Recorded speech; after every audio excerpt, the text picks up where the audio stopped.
I'm sorry, baby. That was Bigger Valley, not Tony, baby. Why you do that? Said I'm sorry, baby. Don't compress me with all your like. Good morning, good afternoon, good evening, good night, or whenever y'all like to watch and listen to this. I am Meech, and I welcome y'all back to the Drug Table Talk podcast with Meech and Spiff. Remember, we don't sell drugs, we sell knowledge and slang game. And for my YouTube folk, I welcome y'all to the Meech and Spiff channel on YouTube. If you haven't done already, just make sure you like, comment, subscribe, all of that, man. We're on our way to 70 subs, man. So please help a brother out and get us to 70 subs on the Meech and Spiff channel on YouTube. And for my Facebook people, you know, share it, man. Share it for me, baby. Yeah, that way, man. I've been probably sitting in this spot for probably like the last maybe 25 to 30 minutes, just kind of contemplating on if I was going to tell y'all about a dream that I had, you know, a couple days ago. And, you know, before I tell y'all about this dream, I know deep down in my subconscious that I probably got a lot of things that I probably haven't necessarily healed from or addressed to myself personally to try to like figure these things out. And it's like I know for a fact that I haven't fully healed from like certain situations. It's just kind of me just kind of like pushing it to the side and just hoping that one day that I'll probably like forget and just kind of like move on. But that's neither here nor there. But like I was saying, man, I've probably been sitting here for like the last, you know, 25, 30 minutes, just kind of contemplating if I was going to tell this dream or whatever. And I was just like, man, fuck it, for the hell of it, I'm gonna just go ahead and just share this shit anyway. Because like we always used to say, man, we only got 17 people that watch us and listen to the pod anyway. And this is a safe place. This is a safe environment. Like, you know, when we used to sit down at the round table at Spiff shit, man, like, hey, man, it's love around. We family. And I feel like I can share you know, a moment of transparency, a moment of just maybe vulnerability, you know, that type of shit, you feel me? But yeah, man, the other day, man, I had a dream, and for somebody like myself, I really don't remember my dreams too often, to be honest with you. Most of the time I spend my night kind of like tossing from one side to the other, only because, you know, when I'm like laying in the bed, usually my lady, she like to lay, you know, diagonal across the bed. And you know, at some point of the night, my son like to get in the bed, get in between us, because he don't want me touching his mama. And I ain't really feeling that. And so, however the width of my body, the size or the width of my body is laying on the side, that's about as much as I got left in the bed.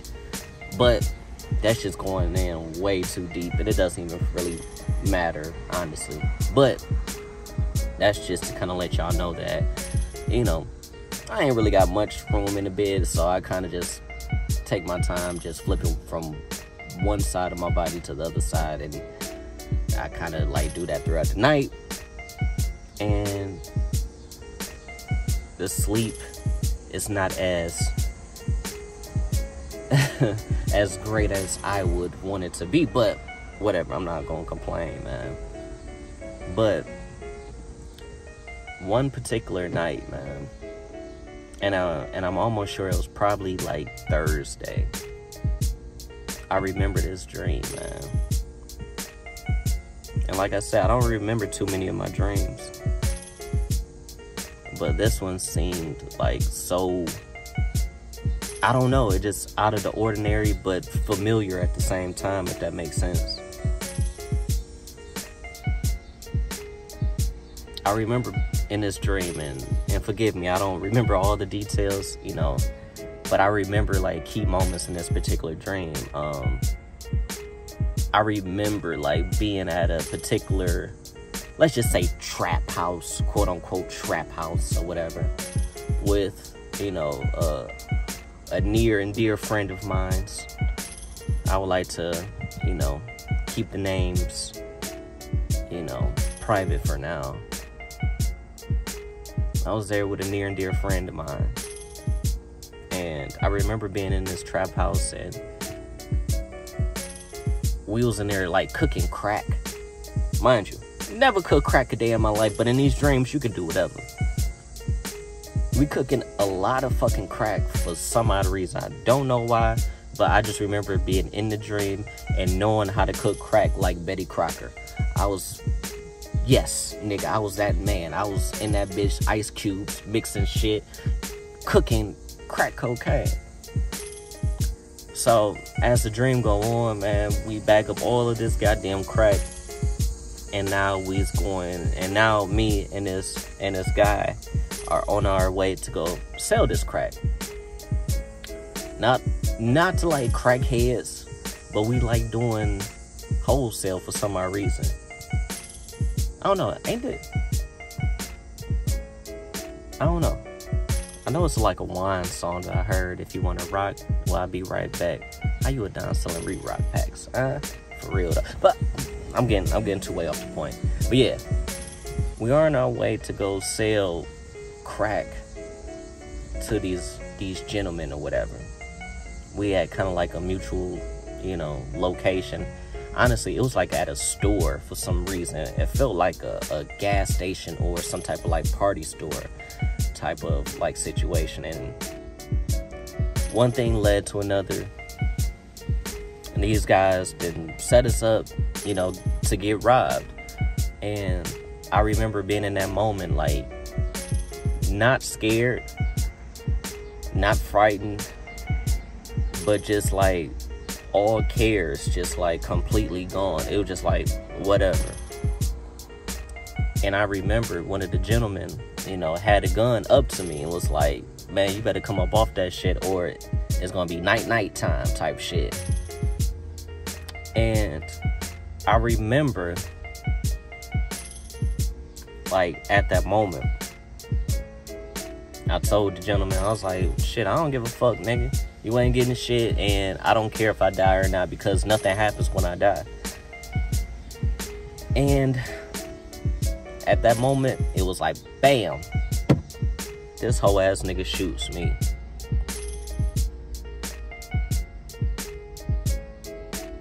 As this nigga shoots me, I remember after I said, like, man, nothing happens when I die. Literally, nothing happened. I didn't feel any pain. I didn't feel anxious. I didn't feel scared. I didn't feel nothing. I just felt absolutely nothing. For some odd reason, I could still see what's going on around me.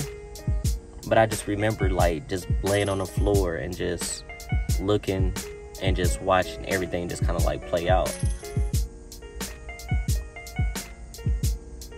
At that moment, while I'm still watching everything play out, I can like see things around me just start getting dim, like black,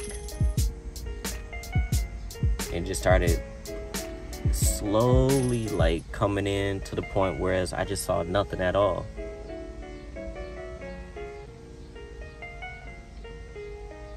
And that was probably like at that moment one of the most terrifying things that I've probably felt. Nothing.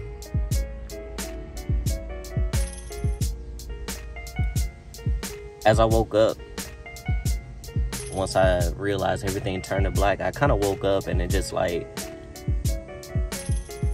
that shit was terrifying, but to the point I was like, all right, it was a dream, and I'm gonna just go about my day. Let me go water my plants, listen to some Larry June as I go water my hostas and shit. And I just kind of just carried on my day as it normally would. But it's been something I've been thinking about like the last few days. And mind you, not the most spiritual person in the world, but that's one thing that kind of,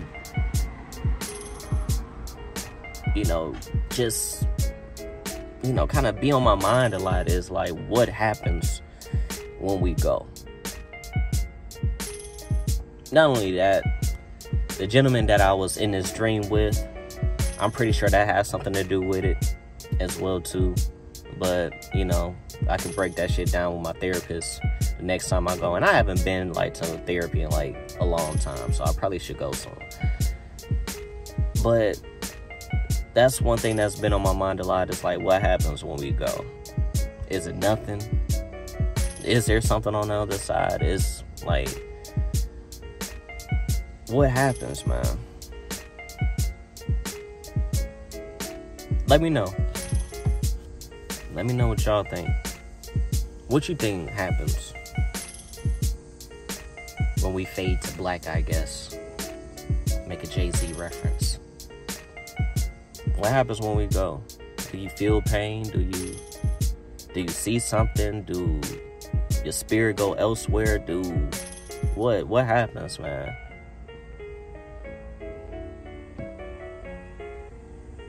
One thing I always ask myself is like, this can't be it all. However, if it is, I'm gonna be so sick if everything that I've experienced in my life, something happens to me and they be like, all right, that's it, game over, my nigga. You only get one chance at it. I'm gonna be hurt. I guess that's why now I'm trying to do things and trying to do things that make me happy. Trying to do things that I normally probably wouldn't have done before ever in my life, but because, what they say, you only got one life to live, cuz. You only got one life to live, my nigga. You gotta live it to the fullest, my nigga. Shit, if that's the case, man, I want to go out doing some fly shit. I want to go out doing some old super gangster shit. Or I want to do some boss nigga shit, man. Because if this is what it is supposed to be, this normal nigga, everyday life, my nigga, I'm going to be sick when I close my eyes and transition. If nothing happens. I'm going to be sick, cuz. But, I don't know, man. Maybe I need to go to church. Maybe I need to find my inner peace with self. I don't know. I need to figure something out. But yeah, man, like I was saying, man, let me know what y'all think, man. What happens when everything ends, man? What y'all think gonna happen? Let me know. I just pray that whatever I've done or everything leading up to the time of my untimely death, that it will put me where I want to be. If there is a heaven,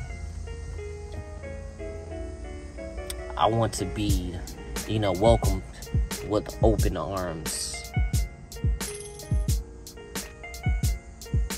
I hope my decisions that I've made, up until this point or whenever, that, they were good decisions. Nothing that's going to lead me to go the other way, you feel me?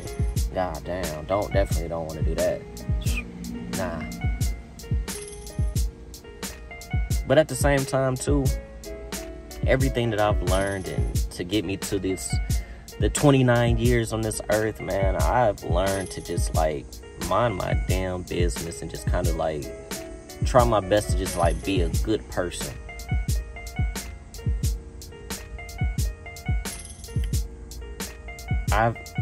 I've said and done a lot of things and judged people for things they've said or things they've done, and especially like on this podcast and shit. I'd be like, oh, that nigga dumb, that nigga stupid, man. Fuck that nigga, this, that, and the third.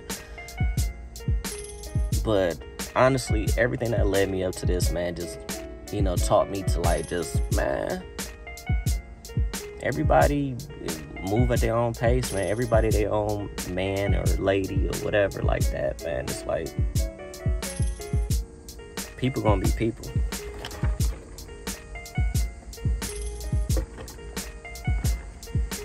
I can't judge a motherfucker for how they was brought up or raised or their ideologies and stance on things, man. I just learned to like give people their space and grace, man. I remember like on the pod, many pods ago, man, me and Spiff was talking like about Boosie and shit and how he got into it with D Wade and, you know, about D Wade's transitioning son or transition son. I'm trying to be politically correct. I don't know any about that damn terminology and shit like that. I don't know. God damn.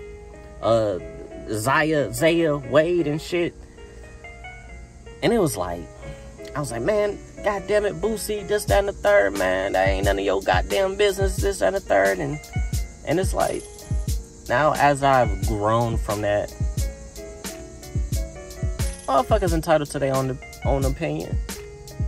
Motherfuckers entitled to whatever the fuck they want to say and how they want to do or how they want to act, man. That's not my position to point fingers and blame and say, nigga, that ain't right, nigga. Who the fuck am I? Just a regular ass nigga on a regular ass platform doing regular nigga shit, man. Don't nobody give a fuck about my goddamn opinion, man.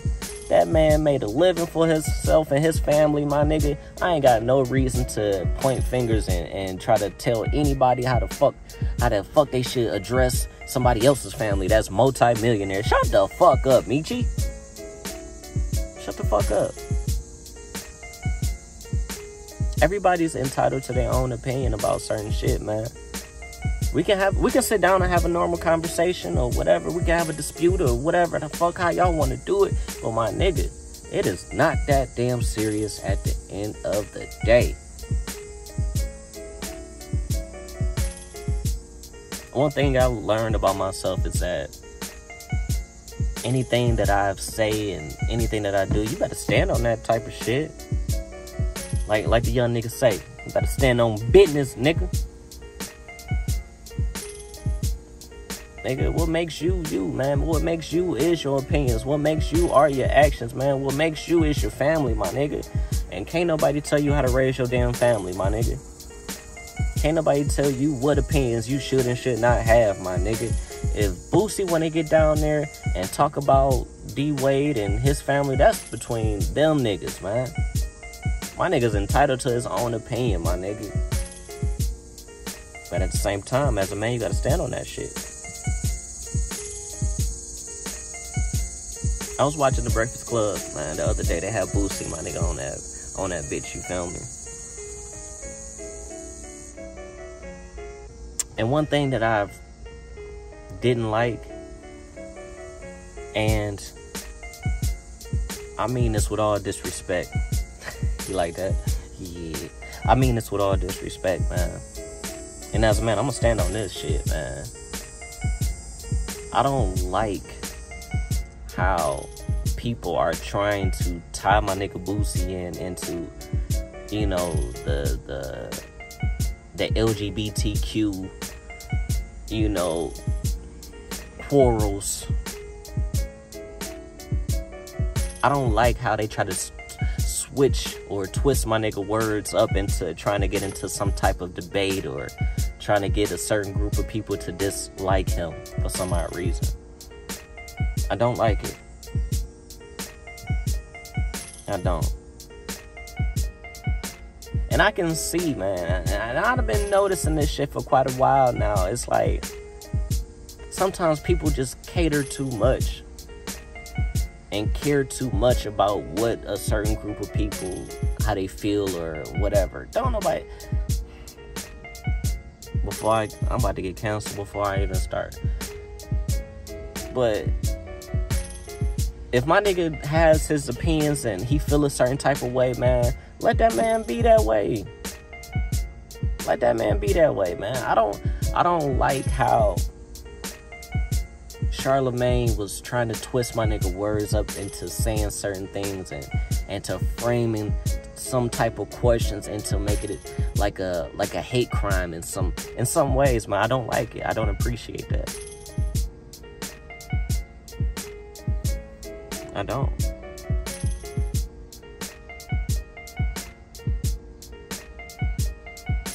My man feels strongly about how the culture is looked at. Boosie speaks highly about how the way he treats his family and how he raises kids.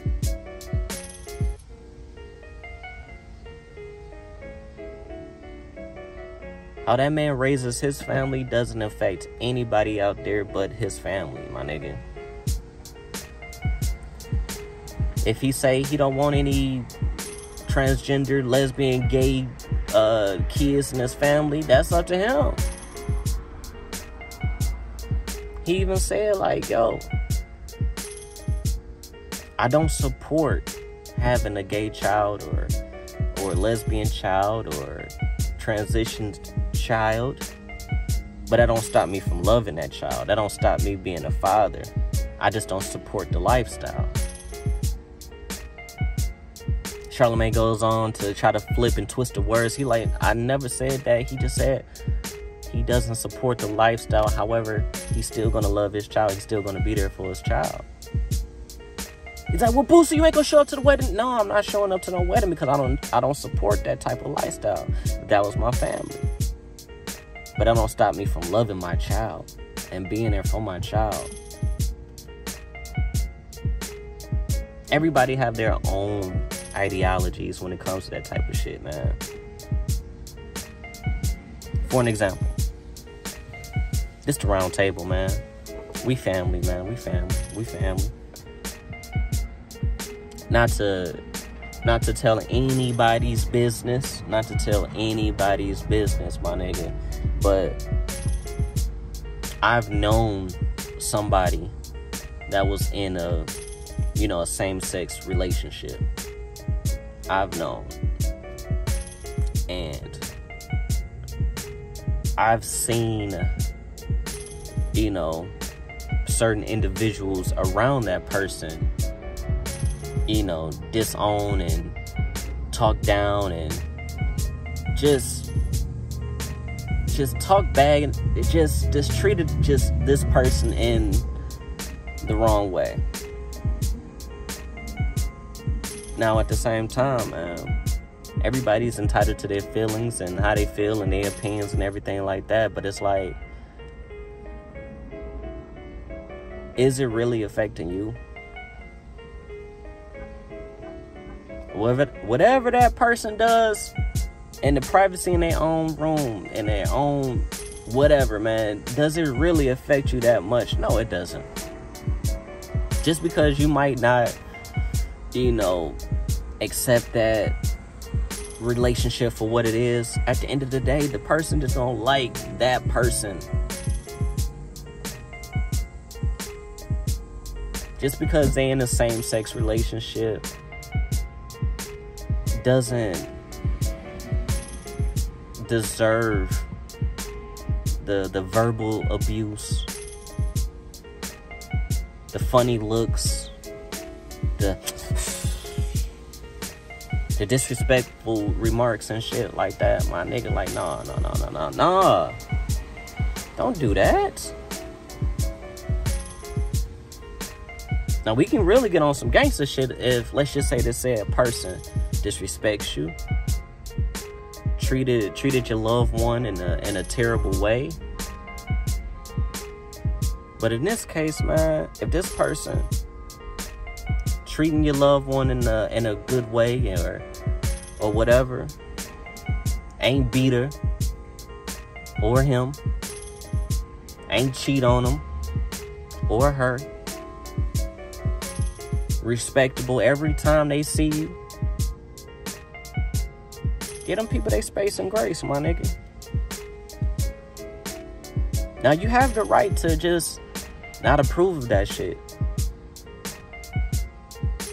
But at the same time, you gotta be respectful. And they're respectful to you and standing on business, as these young niggas say, man. Just let them people be them, man. That shit doesn't affect you. No cap.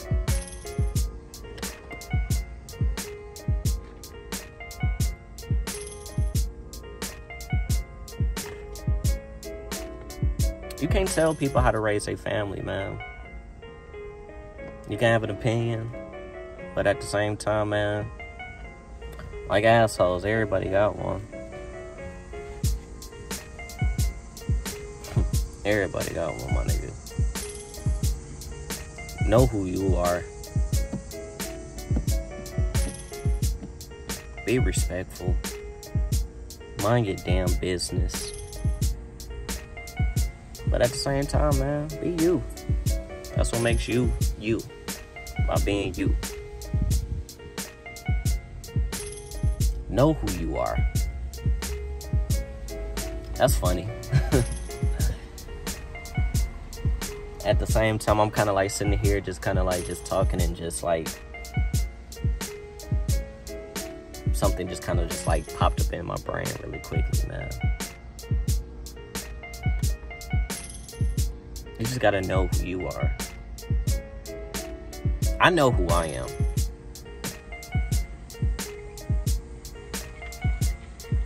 I know who I am. Sometimes people don't realize who they really are. Try to blame other people for their downfalls.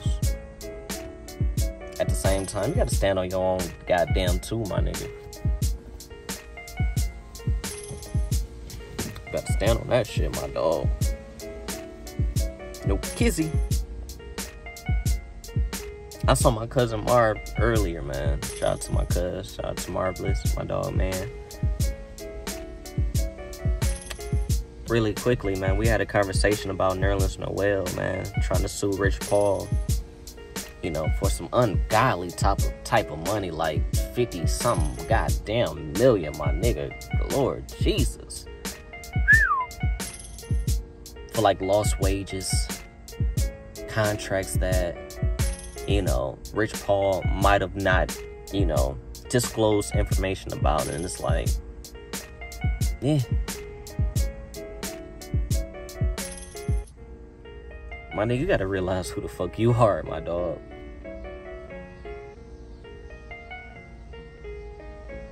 But at the same time, having that conversation with my cousin, man, really quickly, man. And it's like, yeah, we looked at this man's stats and it was like, nah, he didn't really do $58 million worth of, you know, work on the court. But at the same time, too, you know, who am I to say? Who am I to put any type of value on what this man brings to a team, to the league, and, you know, whatever. Off the court, on the court, everything like that. And as well, too, if your agent, Rich Paul, is not disclosing information and not sharing news about other contracts that might be coming along and which you could be getting paid, that's wrong.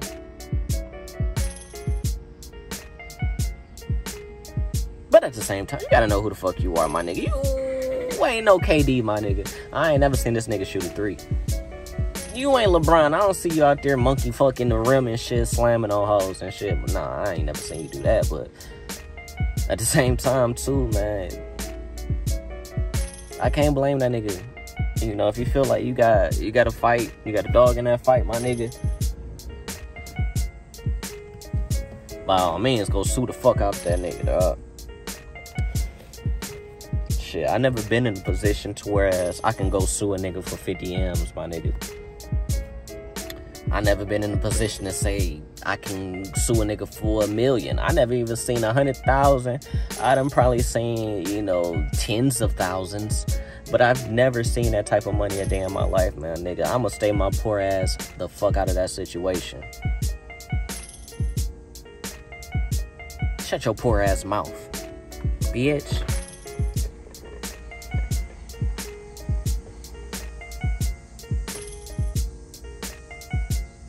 I seen people comment when I saw that post about Nerlens Noel trying to sue Rich Paul. I saw people like, oh man, that nigga ain't worth that shit, or that nigga, man. Shut your fucking poor ass mouth, my nigga. A lot of these motherfuckers ain't never been in a position to even sign a contract that's even close or even a tenth of what this nigga might have made in the league, my nigga. God damn. Gotta learn how to get these people motherfucking space and grace, my boy. No cap. I don't know, man.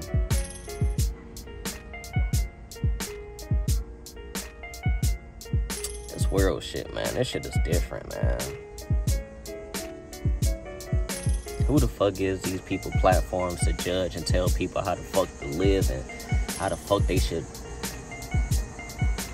raise their family, my nigga? Shut the fuck up, my nigga.